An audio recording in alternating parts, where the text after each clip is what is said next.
Hello, everyone, and welcome to Southeast Iowa Union Sports Talk. That's a brand new title, so I had to make sure I got that right. I'm Andy Kretzinger, one of your co-hosts. This is my main man, Hunter Moeller, here. How you guys doing? Excited to be here. And what this is going to be is a weekly live show on Facebook, YouTube, on all our live pages, Fairfield, Washington, and Mount Pleasant. And we're going to talk a little bit about the weekend sports, the games leading up to Wednesday, which is when we cut this thing, and the games coming up. So this is our first time, so we ask you to bear with us a little bit because we're new at this, and we just jumped into the studio here. So we'll tell you a bit about ourselves first off. Hunter, you want to tell them your story? A lot of these people probably see you around, but go ahead and introduce yourself. No, for sure. So I'm a New London graduate. After that, went to school at Iowa to study journalism. Sports was always a big part of my schooling, things like that. So thought this would be a great opportunity, and I've been with the paper now around a little over 12 or 10 months. So this is my kind of first fall. My first, I guess, introduction into the fall, so bear with me with talking about some of the teams. I know, like basketball and things like that, but just excited to kind of take this next step with us doing a little sports broadcast program here. For sure, yeah. That first semester, my first year, and I've been here it's going to go on 8 years. I started as just the Mount Pleasant guy, and then once we went to the Union a few years ago, it kind of blossomed, and now I'm with the whole 15, I guess, the whole 14 high schools and a college that we cover. And that first season for fall, winter, whatever that you're doing stuff, you're learning a lot of new names, a lot of kids that didn't play other sports, coaches, and all that stuff. So if we mispronounce any names on here, Hunter and I typed the names, so we don't have to say them very much. So just easy. Give us a happy little reminder that we said it wrong, and don't be too upset with us, hopefully. But I'm Andy Kretzinger. I'm the editor here, sports editor at the Southeast Iowa Union. I've been doing it for 8 years, as I said. And so this is not my first rodeo, but it's our first show. So Hunter's been my main man for 3 seasons now, and we're getting our first anniversary, I guess. So we're going to get into a little bit of football, and it is this is in between week 0 and week 1. So we did have some week 0 games. 8-man plays a little bit of week 0 because the schedule's a little bit wonky. There are more teams in 8-man than any other class. And we've got a trifecta of 8-man teams. So Hunter was the first guy to get his feet wet in some football this year, and he went and watched New London. And they came up a little short after a nice little lightning delay. Can you tell us about what happened with New London on Friday? Yeah, well, a game that went, like you said, had a little about hour delay there. Probably could have went a little hour over time, but they went up against Moravia, and many people know around the area. Probably New London's been a perennial 8-man football team for quite a while now. Mm-hmm. But they took on the Mohawks in the first that week 0 matchup and fell a little short, 38-26. And my kind of biggest takeaway of the game was really Moravia just had the passing attack going, and some costly penalties really hurt New London, and when they got into scoring position, I guess, you know what I mean. And looking at New London, they're always gonna be that one of those teams that are up there. Mm-hmm. We can talk about the Wacos, Winfields here in a minute, but looking back at that game, Moravia Shane Helmick threw for 218 yards and 4 touchdowns.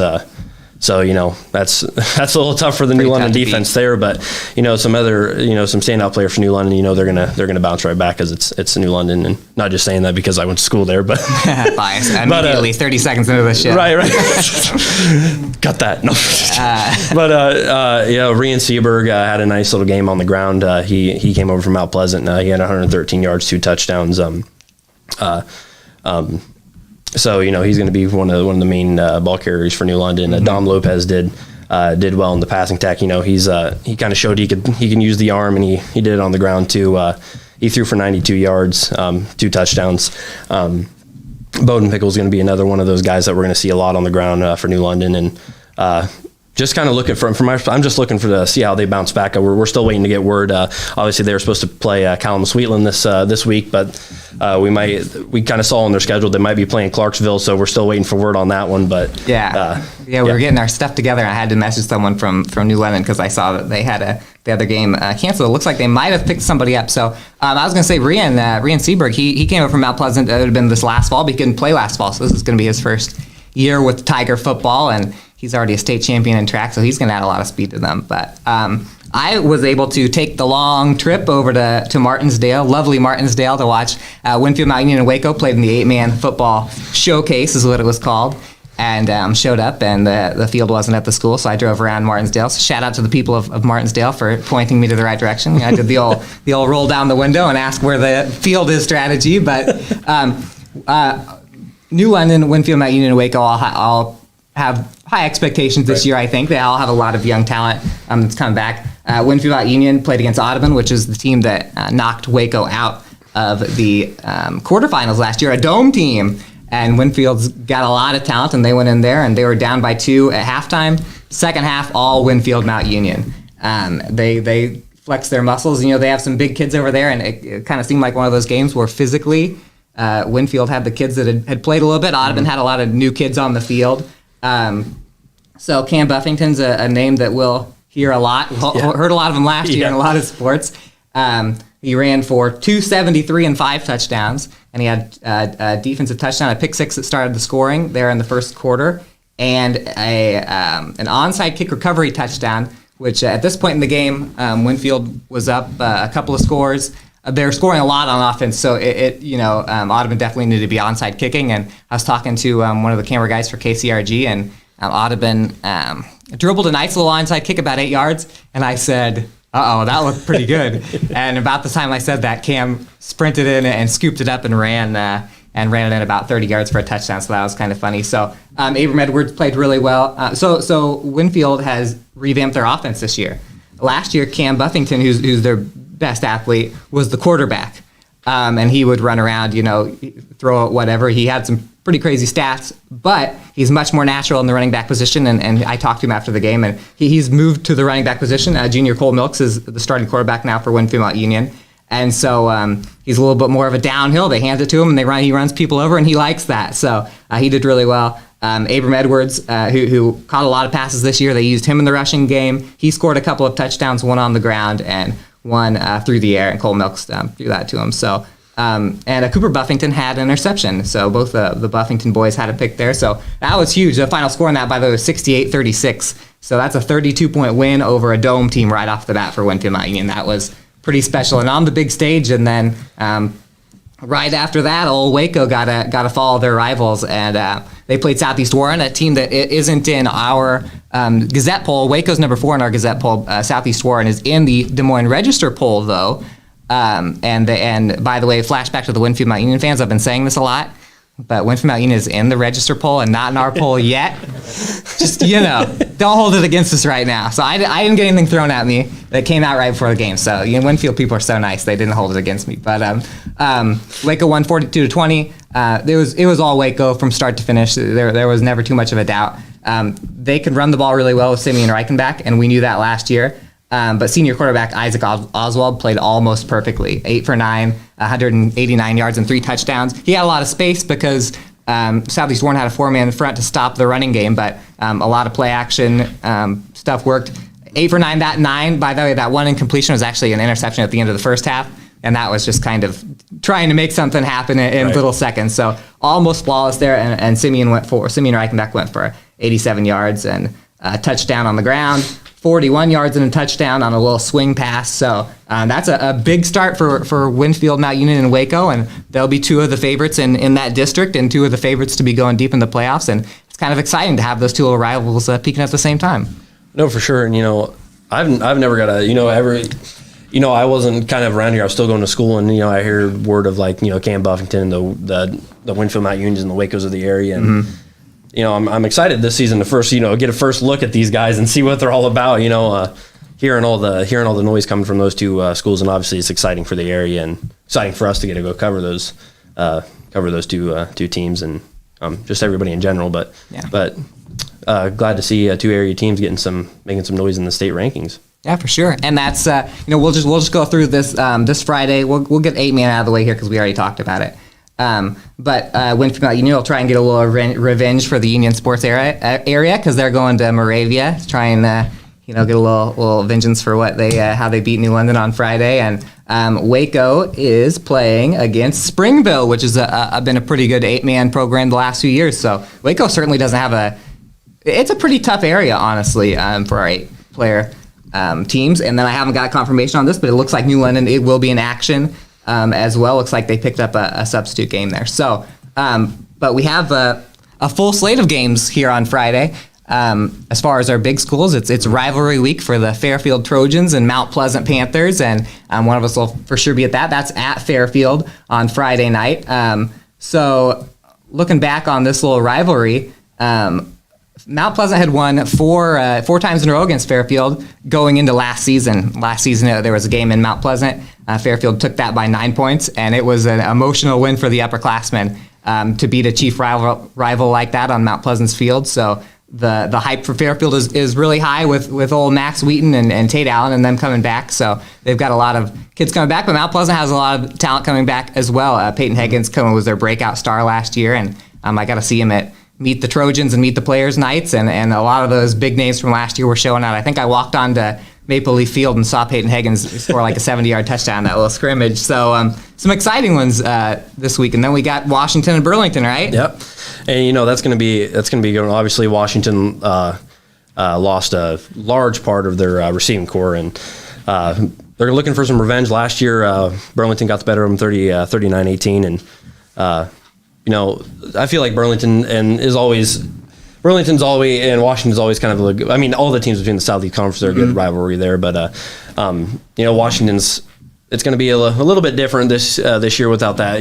big senior class they have. We saw it in basketball too, but in start of the season, there's plenty of games to play, so we'll see what happens come Friday night between those two teams. And you get to see, whoever gets over there, you'll get to see him sometime this year. See Ethan Patterson play quarterback a little bit. Washington's one of those teams, one of those programs where they lose a lot of seniors and they just kind of reload. And they've been one of the best teams in the Southeast Iowa since I've been here. So that'll be fun to see if they can come back. Burlington had a lot of good seniors last year. Burlington really has been on the rise. So actually, let's see. Burlington beat them 39-18 last year, and 1 year previous, Washington beat them 69-0. Yeah. So that shows that high school sports, right? People graduate, stuff changes, and but we have some other games.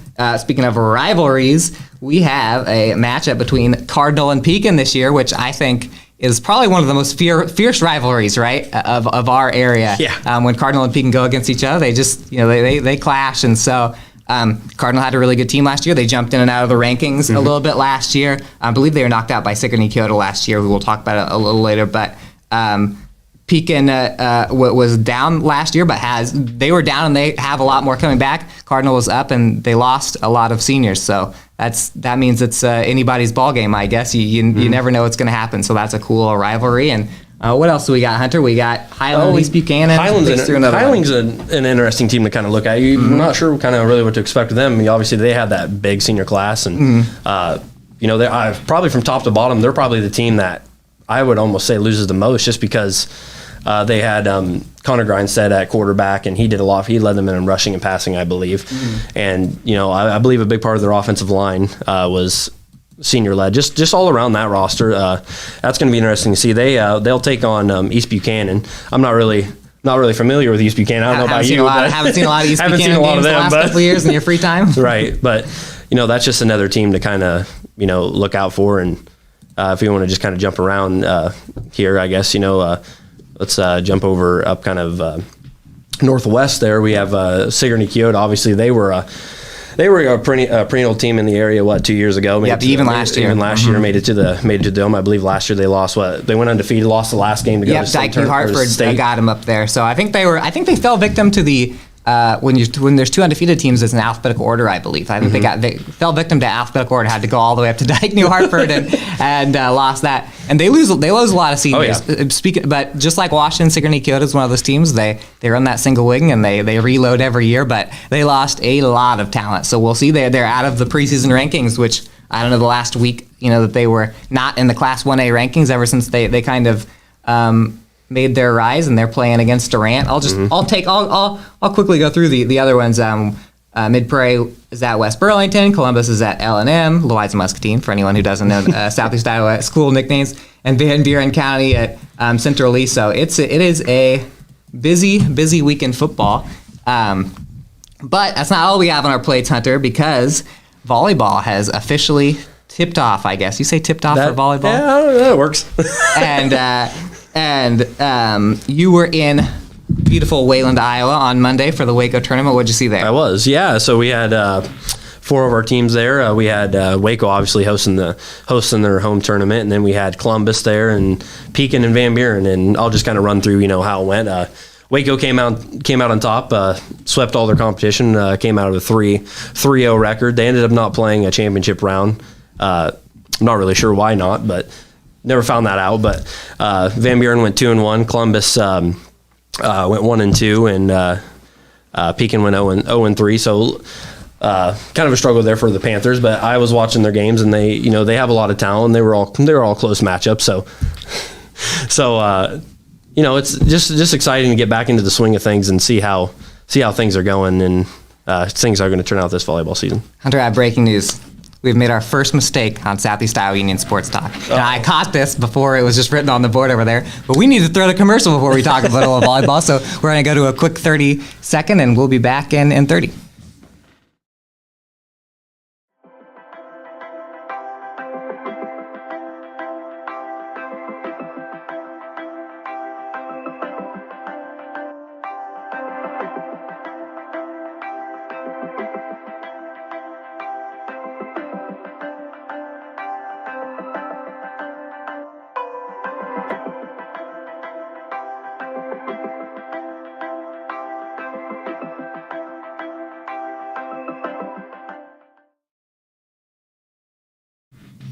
And we're back. I had to cut you short a little bit on the volleyball experience, but you got to tell me, because this is Hunter's first time covering a volleyball tournament, and that's not very easy because there's games going everywhere. Waco has 3 courts, teams flying everywhere. You surely can't keep stats for everybody. I had my fun fact: I had my phone knocked out of my hand at a Waco volleyball tournament one day. I was trying to get the bracket all figured out, and a volleyball came and boom, broke it. So. Wasn't this one? This is probably the last one. It was probably 5 years ago, and then I picked this one up. Well, I will tell you, not to get off topic here, but I'm a little, not really actually nervous, but I'm a little nervous to go to some volleyball games. It seems like every time, even back in high school and things like that, every time I went to a volleyball game, the ball always seems to find me, even when at the Southeast Super Conference up in SEC's upper deck stands, the balls bounce off the bleachers from down below, hit me in the head. So, not to get off topic, but I just thought that was an interesting little fact. You remind me of that. That clip of Michaela Fecke back in the day. I was against Winfield. Somebody she hit somebody in the face, and then that ball went and knocked over a little kid in the stand. So that was pretty crazy. But but you got along pretty well over there, right? It wasn't too crazy with all the teams happening at the same time. Oh no. I mean, it's just nice to get a little. I guess I shouldn't say preview, because I mean, it is the season starting, but it's nice to see what teams are working with the season. You kind of get an idea of who's going to be your powerhouse teams. Obviously, talking about that specific conference with the Southeast and with Waco and Columbus and all them. Obviously, we have New London. They're going to be up there. Obviously, you have West Burlington in that conference. I believe they're rated 4th in Class 2A, and then you have Notre Dame, and they were state champions. Just a couple years ago. Yeah. So I mean, it's going to be it's a tough conference to win, and it has been for as long as I can remember. So. Yeah. It's going to be an interesting volleyball season, especially in that conference. Yeah, it is. And actually, you just reminded me, speaking of volleyball and speaking of the small schools, the rankings came out August 22nd, which was 2 days ago. And Holy Trinity is number 1. Notre Dame is number 8, so let's go for the South Division, and then a familiar face at number 15, Winfield Mount Union. So you guys will notice, in girls sports in general this year, Winfield Mount Union has a really, really good upper class right now. You saw them ranked in softball a couple of years ago. Last year you saw them in the last couple of years in basketball. They've really threatened. So they had a pretty darn good team a couple of years ago, and last year they were pretty good, but they mixed stuff around, but they have a lot coming back this year. So number 15, they are our highest rated Southeast Iowa Union sports team, I do believe. I just scrolled to 4A to make sure no one snuck in there, but sorry about that. Mid Prairie and Winfield Mount Union both ranked. Mid Prairie is number 14. I thought they were just off. So a couple teams kind of sneaking in the preseason rankings, and you never know; those jumble a little bit, but that's kind of fun. We had a couple of big schools play some volleyball this week. We haven't got a win for our big school teams. Fairfield and Mount Pleasant were both playing. Fairfield went up and played at Pella, which isn't the easiest place to play any sport, and fell there. A lot of our volleyball teams will lose some talent, especially the big schools. So the Southeast Conference has been really competitive, but Fairfield lost up there in Pella. Mount Pleasant dropped a couple in the Muscatine Triangular. They almost beat Burlington, lost in 3 sets there, and swept by Muscatine. So I think that we're probably in. And you won't know too much about this yet because you're new to this, but I've kind of told you that Southeast Conference volleyball is kind of anybody's. Mount Pleasant's won the last 2 years, and I think I can't even remember the last time that someone went undefeated or one loss. It's everyone kind of knocks each other around a little bit. No, I mean, I just kind of looking up, the past matchups. Obviously coming from you. Obviously, you said Fairfield. Last year they were right there, just missed out on one game against Mount Pleasant there, and they're in the conference in the conference battle there in that tournament for the to get on the top of that tournament. And Fairfield returns some of their bigger stars from last year, and against Pella, really, the first set was I think 8-25, but then the rest was 25-20, and then 25-18. So they're playing with a really good school there, and Washington's on the up and up. They return a lot of players from last year, and Mount Pleasant obviously we talked about losing Kendall Lamb's one name, but they return Andrea Lopriato, the names like that, and Emma Starr, things like that. So it really is kind of a toss up right now of who's going to kind of walk away with that tournament. Or with that, I guess, at the top of that tournament by the end of the season. So yeah, for sure. And I'd say of our 3 teams, Fairfield had a real depthy team last year. They'll return Macy and Maggie Rayburn at the line. Kaya Robertson was their libero. She's back this year. Maddie Jones was a really good server and setter for them last year. So they probably have a little more.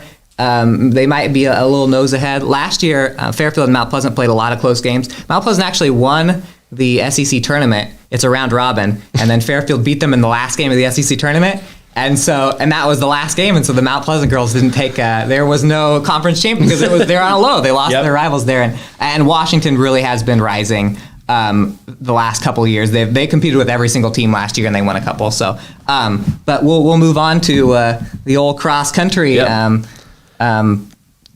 Scene, I guess, would you say? Well, yeah, we were kind of talking about this earlier today. Obviously, we had Fairfield and Pekin in Knoxville last night. Correct me if I'm wrong, but I know you were Fairfield took the top spot on the boys' side. You'll have to kind of run me down on this because I know you kind of covered this, but you were talking about this.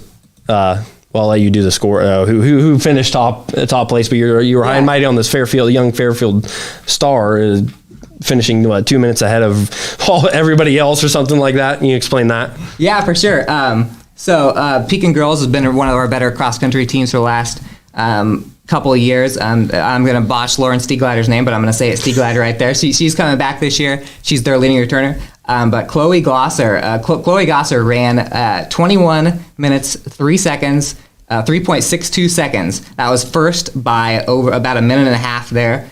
And that's a freshman coming in and running almost a sub-21 time. And that's a freshman coming in, running almost a sub-21 time and being added to a team that was already pretty good. So sometimes it's pretty easy to see the kind of teams that we're going to be watching out for. Pekin Girls won that, and the Fairfield boys picked up a victory as well. So, man, I'd say the Southeast Conference, just kind of thinking through, on the boys' side might be a little crazy this year. Washington swept boys and girls last year. Washington lost a good amount of seniors on the boys' side, but once we get down to that girls' Southeast Conference race, Washington's got a lot of kids coming back last year. They swept last year. About 5 of the top 7-8 kids would always be Washington kids in the area. So, big school-wise, I would say that's certainly the team to beat on the girls' side. But the boys' side might be a little fun this year. We'll be doing a little math at the finish line, trying to figure out who won the race. Right. No, and one team still talking about cross country. One team I kind of wanted to talk to you about is Mid Prairie. Obviously on the girls' side of things, they've been dominant for how many years now? Probably about Yeah, a lot. Like 5? Yeah, a lot. I should have looked up because I always have to read back to make sure how many girls cross country championships they have in a row. Right. This is how many track and field yeah. cross country championships in a row. But there's Daniel Hostetler's back this year. It's going to be what, 4, 5, 6, something like that for the Hostetlers if she can pull it off this year. So that's a team. We have good, strong girls cross country coming into the year, I think, this year. So that'll be really fun once that gets really going. Yeah, no, for sure. And I'm kind of new to the cross country scene, so I'm excited to get out there and see what what the races are all about. Anyway, looking at that. So, but it'll be fun times. So that's all we have as far as the wrap up of what's going on. But Hunter, I'm going to ask you a question that they asked me at my child's preschool roundup thing. They said, "What do you want out of preschool this year?" So, what do we want, Hunter, out of Southeast Iowa Union Sports Talk? One thing is I have to remember the name of the show. Oh, don't worry, we'll get used to it. But I think I'm just most excited. Looking forward to, most excited, whatever you want to say. Just I guess delivering the news and kind of over a broadcast form. Just give people a little something different. If they don't want to pick up the paper, they can tune in here, which is what our job is technically. So I'm just looking forward to just progressing at this and seeing where it takes us. Remember, everyone, all our people that got on, the early birds there that are watching early. This is on Facebook. This is on YouTube. This is live. But after it's live, it's still going to be there. So share it with all your friends and just email in Southeast Iowa sports at southeastiowaunion.com. It's actually probably better to email Andy Krutzinger at andy.krutzinger@southeastiowaunion.com with any loving love or hate mail and tweet us. We got at Union Sports Page. We're going to be try and get scores in that thing as much as we can. When we're physically at games, we'll be tweeting from Union Sports Page on Friday nights. The goal is by the time that we're home and ready, all those scores from whatever team you cover of the 15, the 14 high schools and 15. Including Iowa Wesleyan, by the way, who is playing some football this weekend. Forgot so we got college football this Saturday. I said we talk about the high school football. Just to remind everyone, Iowa Wesleyan is kicking off in a million ways because on Saturday they have volleyball at Monmouth, Illinois, a couple of games there. The football team is going to be at home at Mount Pleasant. Last year they played some in Burlington, some in Mount Pleasant. They will be at Mount Pleasant against Tabor College. So you want to see the air raid. Wesleyan has been bringing that air raid back, and they broke some records last year on the passing game, so that'll be fun. And then there's the women's soccer teams in action. So in the fall, Iowa Wesleyan's got a lot of teams going. So that should be fun this weekend. So, but as I was saying before, I remembered Iowa Wesleyan. You email us if we forget your team, if we say your kid's name wrong, if we say you won when you lost or you lost when you won. We'll do our best. Yeah, we'll do your best. So just always remember to follow us on everything. And if you like us, I'd say if you like us, tell everyone how good we are. And if you didn't like us, it might be a funny prank to still say how good we are. It's kind of a goof on your friends. And if you see us out and about, say hey. Yeah, that's right. So that's about 29 minutes. So are we going to rob the listeners of 1 minute? We can. I'll sit here for one. No. We better just go on. One last thing. At Union Sports Page on Twitter. We're a Monday through Friday paper. If you're just kind of checking us out, come subscribe. We've got high school and college sports. Yep. 100% local, pretty much. Yep. If it's not local, it's something about the Hawkeyes or Cyclones, and that's rare. So you and I, or you and I, or Drake or whatever. So pick up a copy and subscribe, and we'll ride this fall sports thing together, Hunter. First one complete, man. Yeah, you, me, and the fans. The ultimate trio right there. So we'll sign off. We didn't work on a sign off, but I'm going to sign off right now, Hunter. I'll see you next week, and fans and readers and watchers. See you next week. Yeah, we'll see you.